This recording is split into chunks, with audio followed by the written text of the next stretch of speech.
여러분 반갑습니다. 네.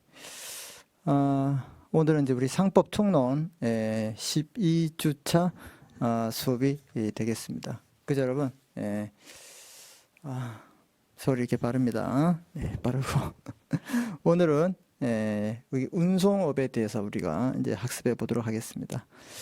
우리 저번 시간에 어디까지 공부를 했냐?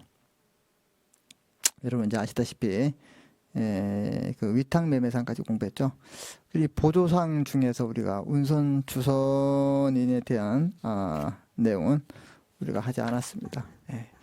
자, 그래서 거기는 이제 뭐 조문으로 이제 여러분이 이제 보면 되는데, 그럼 우리가 이제 운송 주선인에 대해서는 이 조문으로 우리 잠깐 스킵을 하고 바로 운송업으로 들어가도록 하겠습니다. 아셨죠, 여러분? 네. 자, 우리 조문의 114조인데요. 114조. 자기 명의로 보세요. 운송주선업. 자기 명의로 물건 운송의 주선을 영업을 하는 자를 운송주선이란다. 이것도 자기 명의로 해서 주선을 한다. 그래서 물건 운송의 주선이란 말은 여러분 무슨 뜻인지 아시죠? 자기 명의 타인 계산을 한다. 그래서 여기에도 이제 손해배상 책임이 있고, 그 다음에, 그냥 제목 116조에 보면 개입권이 발생한다. 그래서 우리, 여러분들 저번에 이제 공부했지만, 이제 개입권이 발생하는, 개입권이 이제 발생하는 것에 대해서 공부를 했죠. 그래서 우리 뭐, 보조상 중에서도, 뭐, 대리상, 그 다음, 중개상, 위탁매매상 이렇게 봤을 때 개입권이 발생하는 의무를 갖는 사람 누구였냐면 이제 우리 위탁매매상 같은 경우에 그렇게 됐다. 뭐 개입권을 가지고 있고, 여기 우리 운송주선업에도 개입권을 갖는다. 그래서 1항에 운송주선일은 다른 약정이 없으면 직접 운송할 수 있고, 이 경우에는 운송인과 동일한 권리 의무가 있습니다. 그리고 운송주선인이 위탁자의 청구에 의해서 화물상한증을 작성한 때는 직접 운송한 것으로 보고 있다. 이렇게 보시면 되고, 그 다음에 119조에 118조에 보면 운송인의 권리 취득이 있고요. 그 다음에 119조에 이제 보수 청구권도 갖고 유치권도 행사할 수 있고, 그 다음에 이제 책임에 대한 시효는 그 주선인의 책임 시효는 우리 121조에 1년, 122조에 운송 주선인의 채권에 관한 시효도 1년간 행사하면 소유무효 시행된다. 이 정도 여러분 이제 가볍게 좀 보겠습니다. 아셨죠? 자, 이제 우리 본격적으로 이제 운송업에 대해서 우리가 이제 공부를 해보도록 하겠습니다. 자, 이 운송업에 대해서 우리가 전반전 이야기를 좀 했는데, 이 사례는 우리가 이제 어떻게 해요? 그 마지막에 우리가 이제 풀어보도록 하고, 사례 내용을 그렇죠. A는 택배 회사인 B에게 그가 소지하고 있던 값비싼 도자기를 일반 그릇이라고 말하고 C에게 운송해 줄 것을 부탁했습니다. B는 도중에 그 일반 그릇을 중대한 과실로 망가뜨렸다 이 말입니다. 그럼 곡간부를 파기시켰다 이 말이죠. 이랬을 때 이러한 사실을 알게 된 A는 택배 회사와 B에게 일반 그릇이 아닌 비싼 그 도자기라고 말하고 그 가격이 대략 2억 원 정도 나간다고 주장했습니다.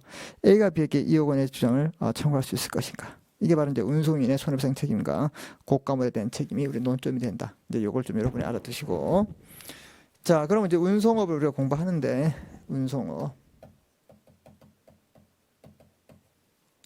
그래서 이 상행위에서 말하는 이제 운송업은 이제 육상,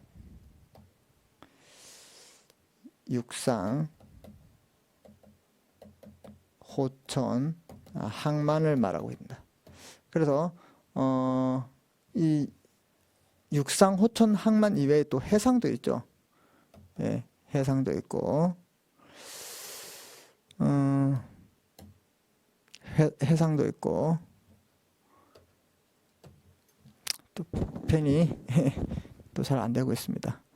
그래서 해상도 있고, 그 다음에 해상, 그 다음에 항공이 있죠. 항공이 있는데,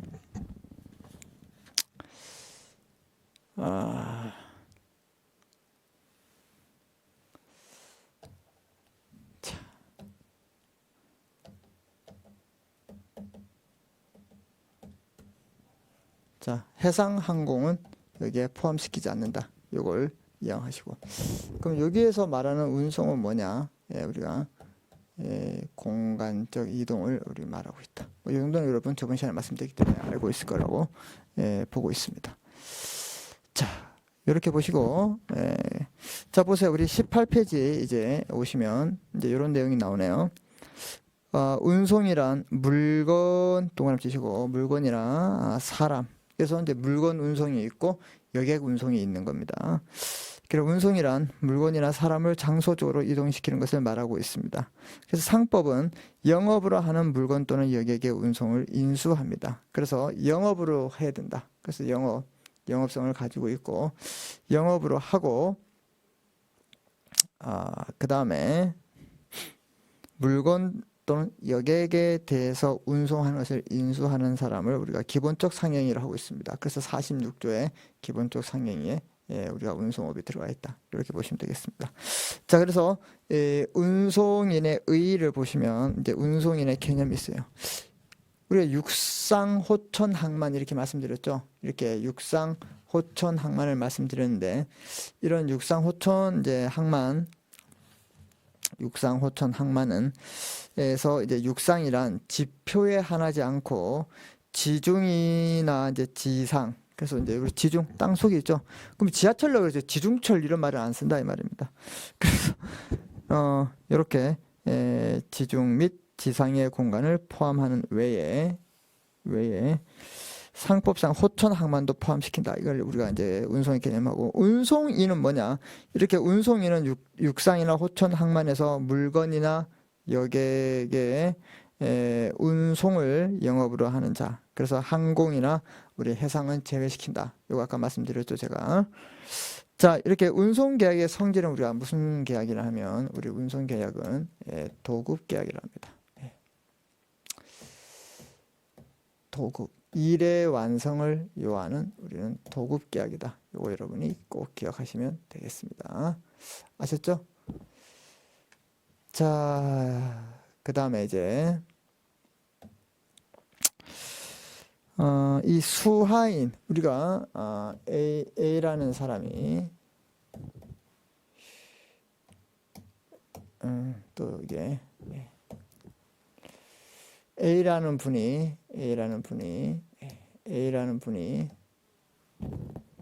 A가 우리가 물건을 보낸 송하인이다. B가 운송인이다. 그 다음 C가 수하인이다. 이렇게 무슨 말인지 아시겠죠?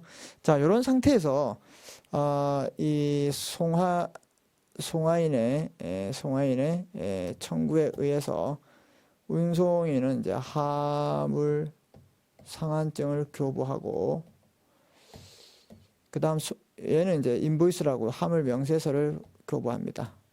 뭐요?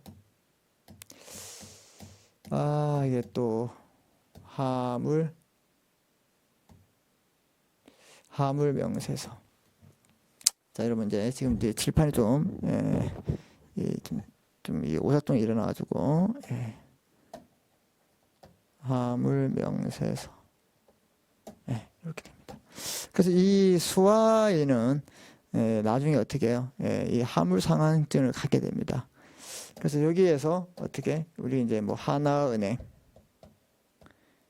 외환은행이죠. 여기에서 이렇게 이 하물 상한증을 받고 돈을 받고 여기는 AOB 어디 아메리칸 오브 뱅크 미국 은행에서 서로 환전하고 얘는 이제 이렇게 해서 이렇게 돈을 받고 그럼 이제 하물 상한증을 수하인이 가지고 있다. 이 수하인이 가지고 있는 이 뭐야?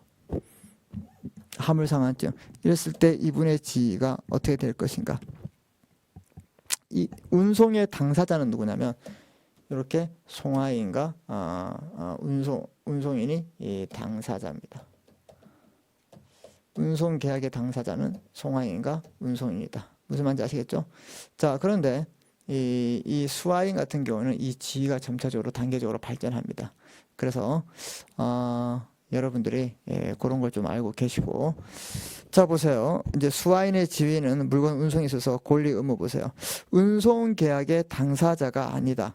그래서 운송 계약의 당사자는 누구냐? 바로 아까 말씀드린 송하인과 운송인이다. 자, 그런데 송하인과 동일한 권리 내용을 송하인과 동일한 내용의 권리를 원시 취득합니다. 그래서 이 수하인의 지위는 운송물에 이 도착이 되는지 아니면 도착 후에 따라서 또는 이 운송물을 이제 수령했을 때 이러한 관계에 있을 때 이분의 지위가 어떻게 되는지 단계적으로 발전한다. 누구의 지위가? 바로 수하인의 지위가 단계적으로 발전한다. 요거 여러분 좀 알아두시면 되겠습니다. 자, 그래서 운송물이 우리 19페이지 오면 운송물이 도착하기 전에는 아무런 권리가 없어요. 운송물이 아직 도착하기 전에는 이 수하인에게는 아무런 권리가 없다 이 말입니다. 자, 그 다음에 도착 후, 운송물이 도착했어요. 아직 수령을 안 했습니다. 송하인과 동일한 권리가 있다. 도착했을 때, 이때 수하인이 인도를 청구한 후 수하인의 권리가 송하인의 권리에 우선한다. 도착한 후면 송하인의 지위를 우선하게 된다. 그리고 수령했다. 그럼 수하인은 운임 기타 비용 지급에 대한 의무를 부담하게 된다. 그래서 이때는 이 사람이 어떻게 돼요? 고난이 송하인보다 어떻게 해요? 더 많아진다. 뭐 이렇게 보시면 된다. 이해됐습니까? 네. 자, 그래서 물건 운송에 대해서 우리 자세히 공부할 건데, 그래서 여러분들 지금 물건 운송, 여객 운송에 공부하는 이유가 뭐냐면, 나중에 여러분들 보험 해상법, 해상보험법 뭐 이런 것들을 여러분 공부할 때 보면, 해상 운송을 공부할 때 이런 얘기를 또 배웁니다. 그래서 거의 이 운송업에 대한 내용들과 비슷한데 해상 법이기 때문에 특유한 것들을 몇 가지 체크하면 이 완벽하게 정리할 수가 있습니다. 자, 그래서 여러분들은 이 운송업을 공부하시는 게 상당히 중요하다. 그래서 여러분 그렇게 알고 계시면 되겠습니다. 자, 그래서 이 당사자가 여러분 우리 아까 말씀드린 것처럼 누구라 했죠? 당사자가 이렇게 송하인과 운송인 이 사람들이 당사자가 됩니다. 그래서 이 운송인의 의무는 임의규정인데 일반적으로 뭘 합니까? 이 운송인 물건 나누는 사람 직접 나눌 수 있고 아니면 다른 사람을 또 시킬 수도 있겠죠. 그래서 운송물을 수령하고 그 운송물을 운송해야 되고 일정한 경우에 운송물을 보관하고 인도합니다. 그런데 처분할 수 있는 권리는 없다. 요거 좀 여러분이 기억할 필요가 있다 이 말입니다. 운송물에 대해서 처분할 권리는 없죠. 네, 요거 여러분이 좀 알아두시면 될 것 같습니다. 자, 그 다음에 하물상환증 교부 의무가 있는데 이 하물상환증은 상당히 중요하죠. 이게 유가증권입니다. 그래서 이 하물상환증은요, 이 하물상환증은 여러분, 이 하물상환증은 상당히 중요한 내용이 됩니다. 하물상환증은 지금 또 이게 편이 잘 안 되고 있습니다. 언젠간 잘 되겠죠? 네. 하물상환증은 교부 의무. 아까 말씀드렸처럼 우리 앞에 그림을 보시면 누가 교부한다고요? 운송인이 교부합니다. 누가 누구의 청구에 의해서? 송하인의 청구에 의해서 한다. 그래서 운송인은 송하인의 청구에서 하물상환증 유가증권을 교부해야 된다. 그래서 우리 유가증권은 제가 보충 자료를 따로 올려드렸죠. 중요하기 때문에 별도로 다시 한번 살펴볼 필요가 있다 이 말입니다. 그래서 교부해야 된다. 그 다음에 지시 준수 의무가 있습니다. 그래서 이런 의무는 임의 규정이고 또 운송인이 갖는 권리가 뭐가 있냐 했을 때 개입권은 없다. 우리 아까 개입권을 갖는 권리는 누가 있었냐 보조상 중에서 얘기해 볼까요? 우리 방금 봤잖아요. 위탁 매매인 그렇죠? 또 운송 주선인 이런 사람들은 개입권을 가지고 있다. 맞습니까? 네, 이렇게 여러분들이 알고 계시면 되고, 운송인도 개입권은 없습니다. 운송인은 개입권이 없어요. 그래서 어떤 권리가 있나 보면 운송물의 인도 청구권이 있다. 운송물의 인도 청구권. 그 다음 하물 명세서 교부 청구권이 있어요. 그래서 운송인은 네가 뭐 어떤 걸 보냈는지 물품 리스트, 인보이스, 송장을 좀 주라. 이 말을 우리가 하물 명세서라고 그러죠. 그래서 보통 이 하물 명세서 인보이스라 하고요. 유가증권이 아니다. 이걸 기억하십시오. 별표 치시고. 얘는 유가증권이 아닌 게 특징입니다. 그래서 이렇게 유가증권이 아니고 송화인 운송장을 허위 기재, 부실 기재한테 손해배상 책임을 부담하게 됩니다. 그러나 운송인이 악의인 경우는 그렇지 않는다. 뭐 이런 것들은 가볍게 여러분 알아주시고. 그래서 이제 하물 명세서의 교부 청구권과 그 다음에 운송물의 인도 청구권, 그 다음에 운임 및 비용 청구권을 가지고 되겠습니다. 그 다음에 유치물 제한, 그래서 뭐 체당금이나 체당금은 뭐 대신 갚아주는 거고, 선대금은 미리 주는 거죠. 이런 거에 대한 유치권 행사, 운송물에 공탁하거나 경매권, 자조매각권이다. 자, 우리 이게 자조매각권이 나왔는데, 이 자조매각권 우리 어디서 배웠죠? 그렇죠. 상사매매에서 배웠습니다. 그래서 이런 거 이제 우리가 이제 오프라인 수업할 때 제가 바로바로 물어보는데, 이 자조매각권이 있고, 그 다음에 우리 상사매매에서는 이 매도인을 보호하죠. 그래서 자조매각권이 있고, 그 다음에 매수인이 일정한 의무는 긴급 매각 의무가 있습니다. 이럴 때는 법원의 허가가 필요하지만, 이런 자조매각권은 법원의 허가가 필요하지 않다. 이렇게 말씀드렸죠. 그래서 여기에 똑같아요. 수령 거부하거나 수령할 수 없을 때 공탁합니다. 또는 경매권을 하거나 또 경매를 할 수 있거나, 그다음에 또 뭐예요?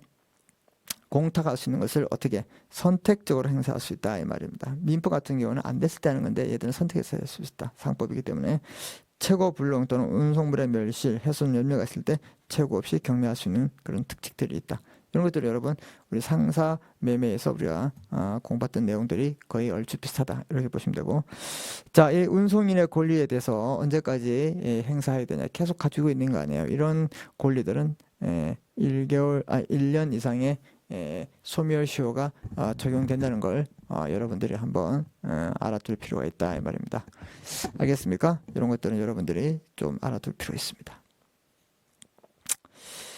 자, 그리고 여러분들이 이제 우리 이제 하면서 중간중간 법조문도 같이 볼 건데요.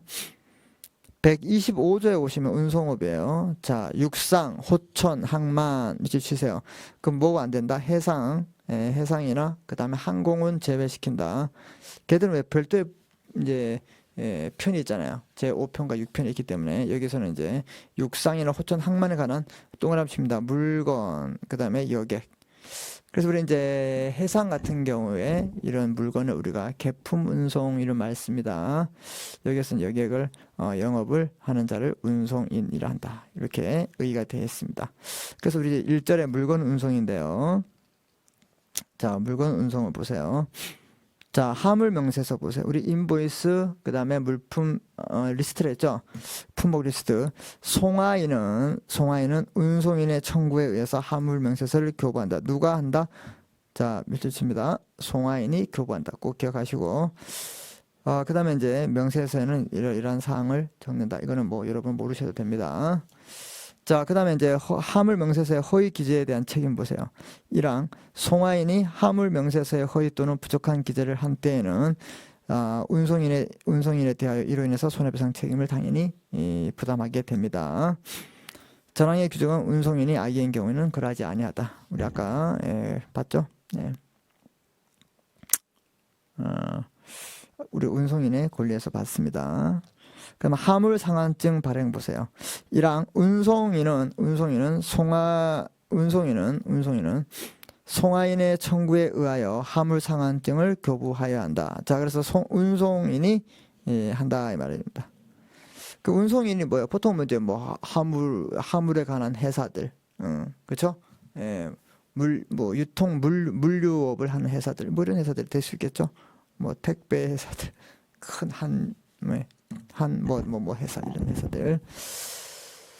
자, 그 다음에 이제 하물상한증에 대해서는 이렇게 돼 있다. 그리고 129조 별표 치시고 130조 129조, 130조. 그냥 별표만 치십시오, 여러분. 예, 잘 따라오고 계시죠, 여러분? 그 다음에 화물상황증의 기재의 효력 131조, 132조, 133조. 자, 뭐 이런 것들 여러분 따로 이따가 화물 이제 상한증을 공부하면서 중요한 논점이 되기 때문에 이것들은 이제 별도로 별표해 두시고요. 그 다음에 여러분 특히 이제 별표를 2개 칠게. 135조의 손해배상 책임. 그 다음에 137조에 손해배상액이 있습니다. 이 액 동그라미 치세요. 이걸 정액배상이라 하십시오. 무슨 배상? 정액배상. 정액배상. 그렇게 보시고, 조금 전에 이제 보았던 우리 그 140조에 보시면 이제 수화인의 지위, 이 수화인의 지위는 아까 말씀드렸죠? 어떻게 된다? 수화인의 지위는 점차적으로 발전한다. 여러분 기억나시죠? 예, 점차적으로 단계적으로 발전한다. 자, 그래서 1항 운송물이 도착지에 도착한 때는 수화인은 송화인과 동일한 권리를 취득한다. 이 말입니다. 2항 운송물이 도착지에 도착한 후에 수화인은 그 인도 청구할 때는 수화인의 권리가 송화인의 권리에 우선합니다. 그래서 뭐 비용 청구권도 할 수 있다. 아까 말씀드렸죠? 맞아요? 예, 비용 지급이나 운임에 대한 청구권. 자, 그 다음에 수화인의 의무는 수화인의 운송물을 수령할 때는 운송인에 대하여 운임 기타 운송에 관한 비용과 체당금을 지급할 의무를 부담하고 있다. 그다음에 아까 이제 보았듯이 수화인의 불명일 때는 공탁 경매를 할 수 있다. 뭐 이런 거 나오죠? 예, 우리 아까 했잖아요. 예. 자, 이제 그래서 이제 조문은 이제 그 정도 봤고요. 그다음 아까 142조에 수화인의 불명의 경우에 공탁 경매권. 자, 그래 보세요.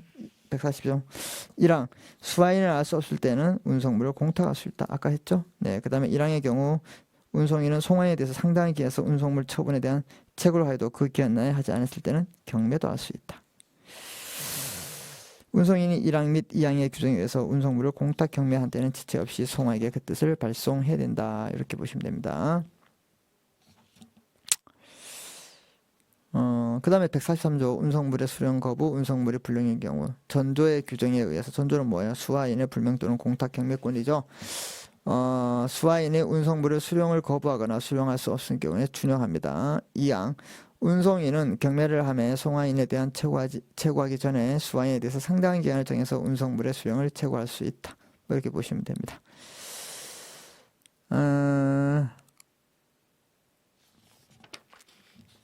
지금 하고 있는 것은 이제 물건 운송이 되고 남아 있는 것은 이제 여객 운송이 되겠습니다.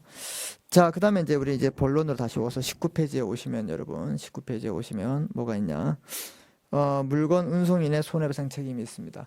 자, 그래서 이제 이 물건 운송인의 그 운송인의 손해배상 책임은요, 일반적인 이제 불법행위 책임하고 좀 다르게 좀 많은 경감을 하고 있습니다.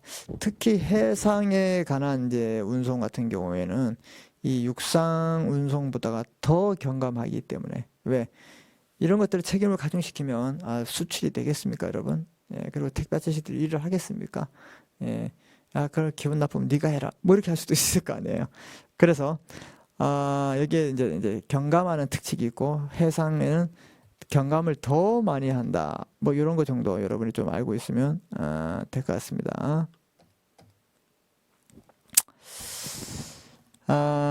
그래서 물건 운송인의 손해배상 책임 1번 보시면 상법은 운송인의 손해배상 책임에 대해서 대폭 증감하는 뭐가 있다? 특칙을 두고 있다. 그래서 꼭 기억하십시오. 그래서 운송인의 손해배상액을 제한하고요. 송화인이 명시하지 않은 고가물에 대해서는 손해배상 책임을 면제하고 있습니다. 그리고 운송인은 손해배상 책임에서 단기 소멸시효를 규정하고 있다. 자, 이런 것들은 전부 다 물건 운송인에 대한 책임을 뭐하고 있다? 경감하고 있다. 반드시 여러분이 기억해야 됩니다. 이러한 내용들은 일반적인 이제 불법행위와 이제 채무불이행 뭐 이런 손해배상 청구하고는 좀 차이가 있다 이렇게 보시면 되겠습니다. 어디에서 운송업에 대한 운송인에 대한 책임을 특별히 특칙으로 경감하고 있다. 반드시 여러분이 기억하십시오. 자, 그래서 이제 1번 물건 운송인의 책임은 과실 책임이다. 그래서 135조 나와 있죠. 그래서 이제 입증 책임이 전환의 문제가 되기 때문에 가분에 보시면 손해 발생에 직접 간접 손해가 발생할 수 있습니다. 우리 뭐 직접 손해 간접 손해 아시죠? 우리 뭐 민법에 대한 뭐 손해배상과 똑같기 때문에.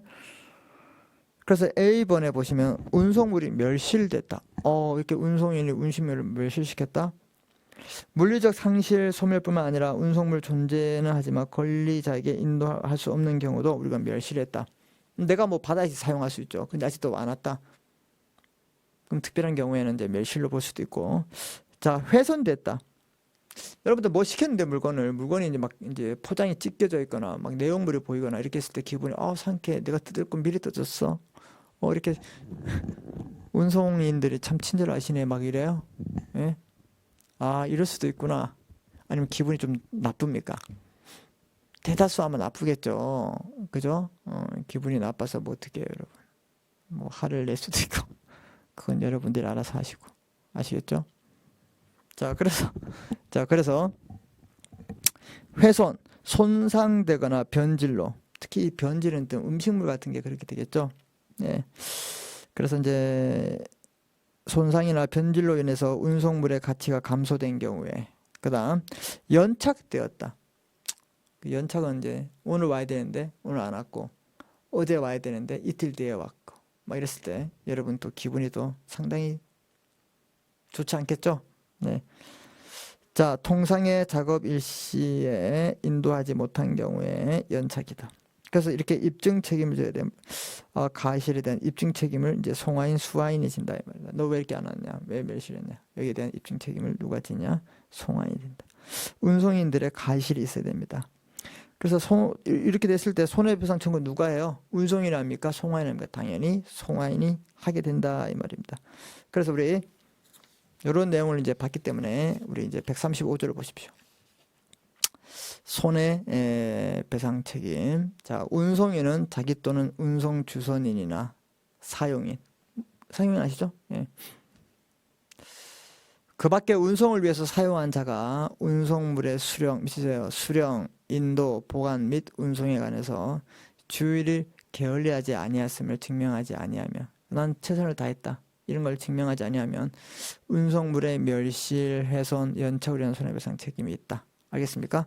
그래서 아까 우리 A, B, C 멸실, 훼손, 연착에 대한 그런 책임들을 과실 책임으로 하고 있다. 이게 바로 손해배상 책임이에요. 그럼 이제 입증을 하면 책임이 없겠죠. 반대로 해석하면. 그 다음에 이제 이 손해배상액에 대해서 우리 정액배상주의인데, 아까 제가 이제 조문에 137조의 손해배상액은 어떻게 할 것인가, 액수가 정해져 있다, 손해배상액이다, 알겠습니까? 그래서 정액배상이다, 이런 말씀을 드렸죠. 네. 자, 그래서 여러분 137조의 내용인데 우리 이제 20페이지를 보시면 전부 멸실되거나 연착됐다. 자, 보세요. 운송물, 즉 물건이 전부 멸실되거나 연착됐다. 그럼 오늘 와야 되는데 멸실됐대요. 와요, 안 와요? 안 오죠. 오늘 와야 되는데 연착됐대요. 내일 모레 온대요. 그럼 올까 안 올까요? 온 게 없어요. 이럴 때는 인도할, 내일 올지 언제 올지 모르기 때문에 예정, 할 동감 치세요. 할.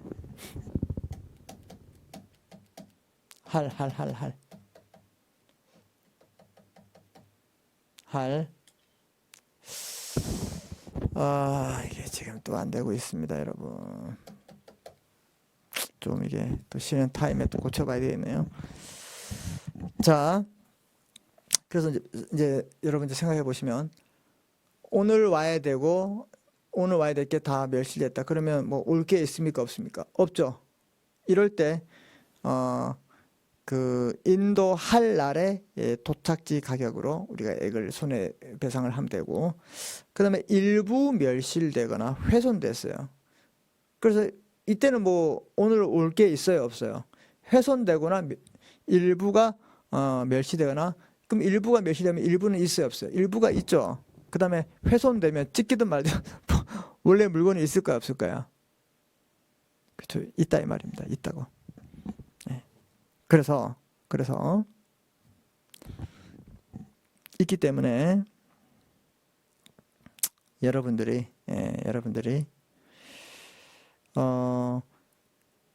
전부 멸실이나 연착됐을 때는 어떻게 해요? 인도할 예정, 오늘 일부라도 왔다, 훼손돼서 왔다, 그럼 도착해야 하죠. 그래서 인도한 날에 이걸 반드시 기억해야 됩니다. 이해를 하시면 돼요. 이게 암기하는 게 아니라. 그래서 이제 몇몇 조문들에는 이게 우리 법조체에 있는 조문 말고 우리가 이제 개인적으로 사서 이제 보는 이제 조문에는 이걸 전부 다 인도 한 이렇게 이상하게 쓴 법전들이 많습니다. 그런 법전들은 가감하게 고쳐야 됩니다. 자, 여기에 대한 입증제도 송하해진다. 그래서 여러분들 이제 정액배상 137조를 우리 다시 한번 보겠습니다. 137조. 137조를 보시면 운송물이 전부 멸실 또는 연착된 경우의 손해배상액은, 자, 그래서 밑줄입니다. 전부 멸실, 연착, 이럴 때는 오늘 도착할 게 있어요, 없어요? 없다. 그러면 언젠간 하겠죠. 그래서 인도할 날에 도착지 가격에서 우리 손해배상액이 정해진다. 이해됐습니까? 자, 일부 멸실 또는 훼손된 경우, 그러면 뭐 일부라도 와요, 안 와요? 일부라도 오죠. 그죠? 일부라도 옵니다. 이럴 때는 인도한 날에 도착지 가격에 의한다. 이거 반드시 여러분이 구별해서 이해하십시오. 자, 운송물이 멸실, 훼손 또는 연착이 운송인의 고의나 중대한 과실로 인한 때는 운송은 모든 손해배상을 해야 된다 이 말입니다. 그래서 고의나 중대한 과실이 있을 때는 모든 손해를 배상합니다. 자, 사항, 운송물의 멸실 또는 훼손으로 인해서, 여기는 위에는 멸실 또는 훼손 연착이지만 멸실 훼손으로 인해서 지급을 요하지 아니하는 운임 기타 비용은 전 사망의 배상에서 공제합니다. 당연히 빼겠죠. 예. 그래서 특히 중요한 게 바로 1항, 2항, 3항, 얘들은 여러분들이 반드시 어떻게 해요? 비교해서 아셔야 된다 이 말입니다. 이해됐습니까, 여러분? 네. 자, 그 다음에 이제 두 번째 이제 조문은 그래서 135조, 137조, 136조는 여러분들이 꼭 기억해야 됩니다. 곡가물에 대한 책임인데, 곡가물에 대한 책임. 자, 보세요. 우리 이제 20페이지 보시면 곡가물에 대한 특칙이 있습니다. 136조에 나와 있는데, 취지, 화폐, 유가증권, 기타 곡가물에 대한 대해서 송화인이 운송 위탁 시에 종류와 가액을 명시한 경우에 한해서, 미술입니다. 종류와 가액을 명시한 경우에 하나요. 운송인이 손해배상 책임을 진다. 그래서 여러분들 이제 뭘 보낼 때, 이건 뭐 고려청자입니다. 중요시해야 됩니다. 이거는 진짜 중요한 것들이에요. 깨지면 큰일 납니다. 이렇게 명시해야 된다 이 말입니다. 그럼 이 사람들이 더 주의를 기울일 거 아니에요. 그죠? 아무 말도 안 하고 나중에 깨지니까 이 사람 이게 뭔데 너희들이 이걸 깼어, 이렇게 하면 안 된다. 우리 사례에 있듯이. 자, 그래서 범위는 곡가물은 사회통념상 비추어 값비싼 물건이면 됩니다. 그래서 뭐 일반적으로 우리 뭐 다이아몬드, 뭐 고려청자, 조선백자 이런 거 비싸잖아요. 그다음에 유명한 하가 그린 그림 그런 것들, 그죠? 하가 그린 그림에 구멍을 뽕 냈다. 그럼 어떻게 할까요? 요렇게. 자, 그러면 어떻게 명시를 할 것인가, 또는 어떠한 방법을 할 것인가, 어떻게 언제까지 해야 될 것인가. 자, 그래서 곡가물에 대한 가액을 명시해야 됩니다. 송화인의 일방적 의사표시가 됩니다. 그래서 송화인이 일방적 의사표시라고. 시기는 뭐 언제 해야 되지만 이제 견해의 대립이 있지만 최소한 물건을 보낼 때 해야 되지 않을까 이렇게 생각을 하고 있습니다. 이 명시의 효과를 보시면, 명시의 효과, 지금 우리 20페이지를 하고 있습니다. 명시의 효과를 보시면 명시한 경우에만 손해배상 책임을 부담한다. 경우에만 동안 피시고 명시하지 않은 경우 책임이 없습니다. 다만 고의로 한 경우에는 책임을 부담합니다. 우연히 알았다. 알고 보니까 그 박스를 좀 열어보니까 기중품, 고려청자, 세점 뭐 이렇게 있어. 머리를 막 칩니다. 나 이거 괜히 봤어. 이렇게 해야 돼요. 괜찮아. 네가 이 송하인이 개시를 안 했기 때문에, 명시를 안 했기 때문에 난 책임 안 진다. 이렇게 해서 그냥 함부로 다룰 낼까요? 괜히 찝찝해요, 여러분. 이래서 다수설은, 대다수 학자들은요, 뭐라고 하냐. 책임을 면할 수 없다고 보는 게 다수설의 입장입니다. 예. 그래서 요즘은 이제 뭐 택배를 보내더라도 뭐 깨지기 쉽거나 기증품은 미리 이제 적으라고 이렇게 말하고 있죠. 예. 그래서, 여러분들도, 예, 어떻게 해요? 그런 것들을 좀 알 필요가 있어요. 예.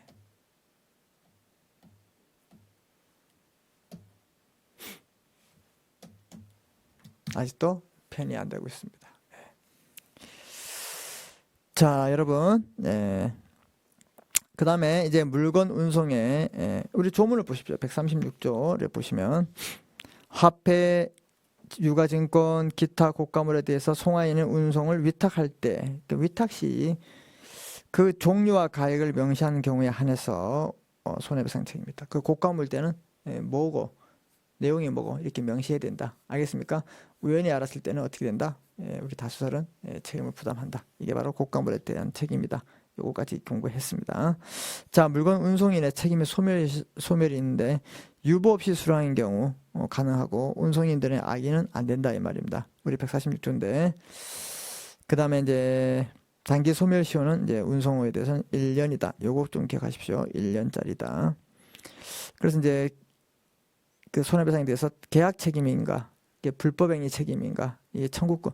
이제 우리 계약 책임은 민법 390조에 의한 이제 손해배상 청구권이 나오고, 불법행위는 민법 750조에서 손해배상 청구권이 나와요. 그럼 청구권이 두 개 있기 때문에 이 청구권이 경합한다. 그래서 어떤 걸 선택해도 된다 이 말입니다. 그래서 우리는 이 청구권 경합설로 보고 있다. 아니면 이제 법조 경합설인가? 법조란 말은 뭐야? 조문이 겹치는가? 아니면 청구권이 경합되느냐? 우리는 청구권 경합설로 보고 있다. 이렇게 보시면 될 것 같아요. 알겠습니까, 여러분? 네. 자, 그래서